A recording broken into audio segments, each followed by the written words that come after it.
Did you know that a whopping 77% of marketers agree that AI is helping them create content more efficiently, while 44% of businesses are praising AI for increasing content generation speed?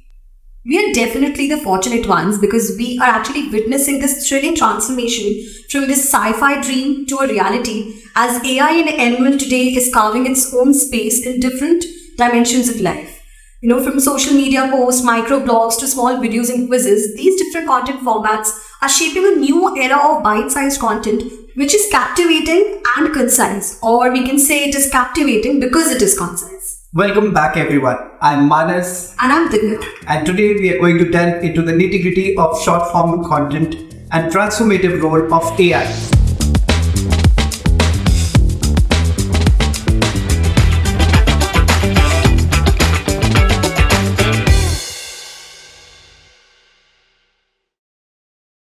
From resonating with your audience to creating visually captivating narratives and bridging global divides, AI is at the heart of it all.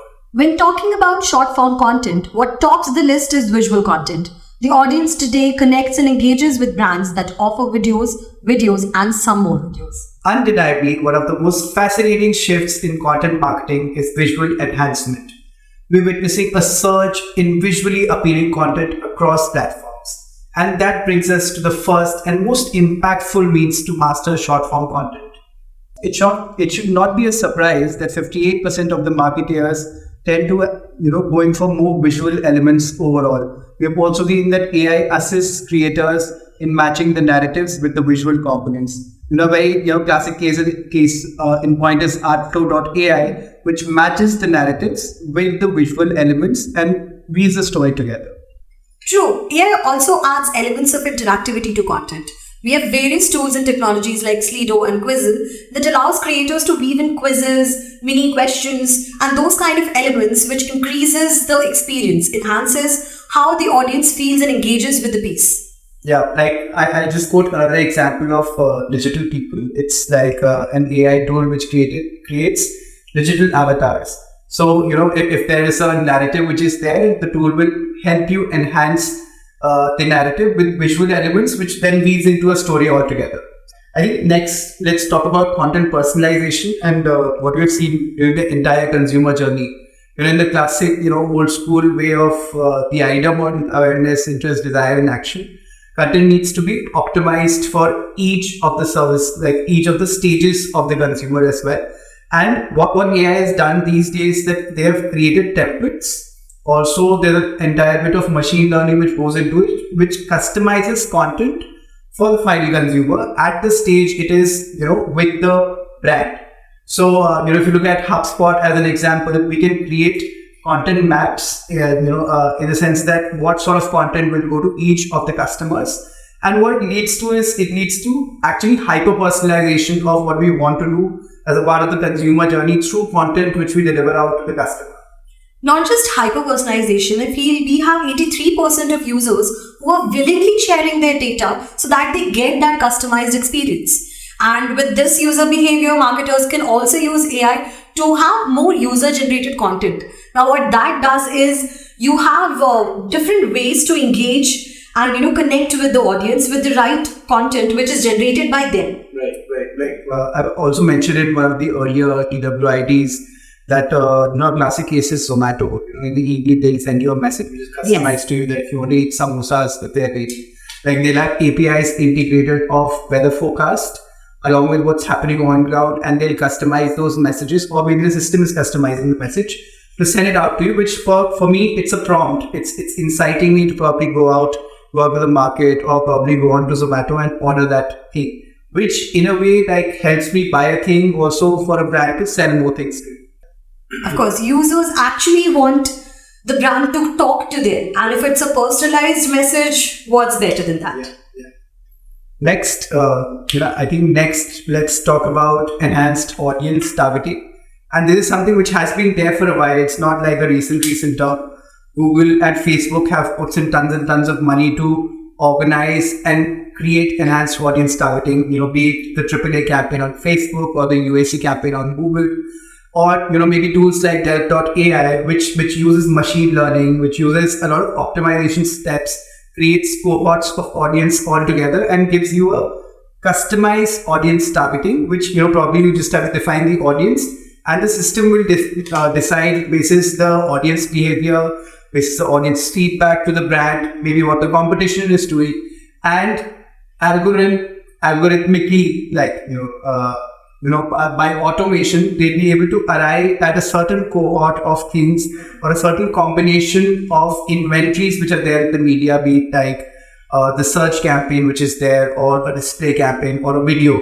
All of them put together, creating an optimum mix of things there, like a media mix of things, like which in the classic world we'd be doing it manually. What Google does through those campaigns is creating an optimized like media mix, and then helps us target that automatically. I also feel like along with having that media mix, it is also helping to do those tests and trials of content to figure out what works the best. So we have a real life example of, say, the tool Data Robot, which conducts A/B testing of different content versions and determines what truly resonates with the audience. So, with this kind of analysis, you understand what sentiment works with the audience, how the audience wants to connect with the brand, what makes them feel more with the brand and associated with the products and services that are being offered. And that makes it all easier and, hits the right chord emotion. Yeah. So it's not one size fits all sort of a thing. It's customized for you as a brand as well.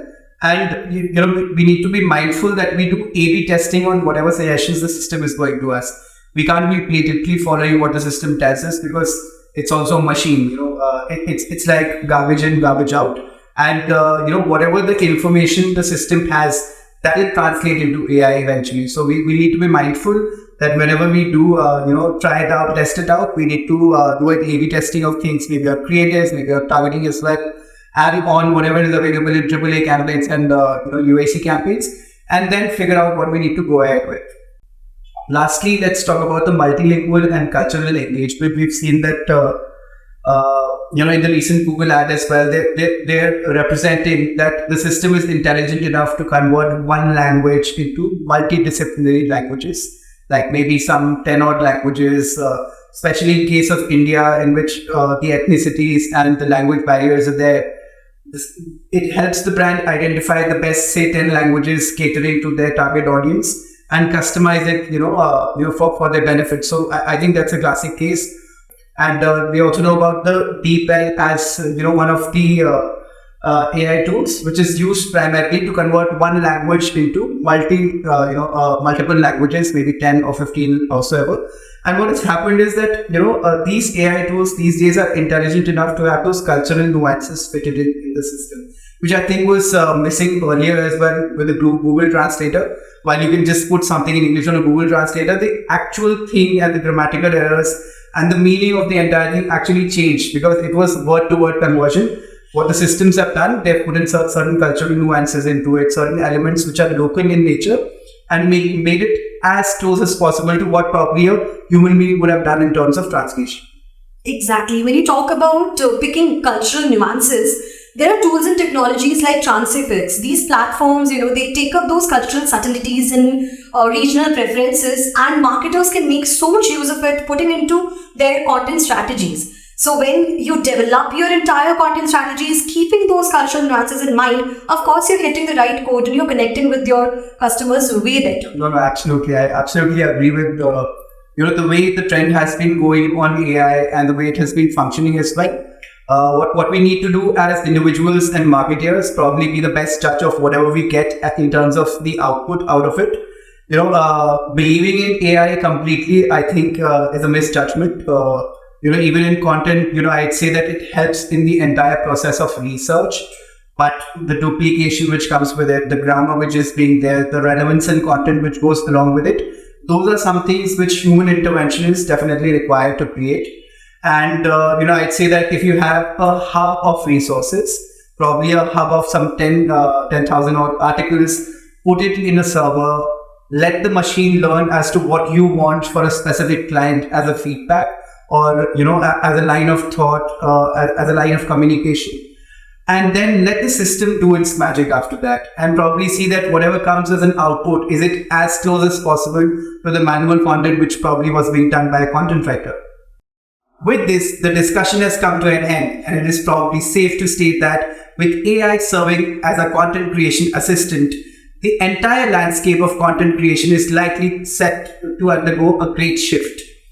It will be interesting to observe how brands and marketeers use them going forward and how the story will develop. Without a doubt, the future is all about AI transforming how brands connect with their audience, and we'll continue to discover and discuss cool new ways to measure its impact right here at This Week in Digital. Till then, stay tuned.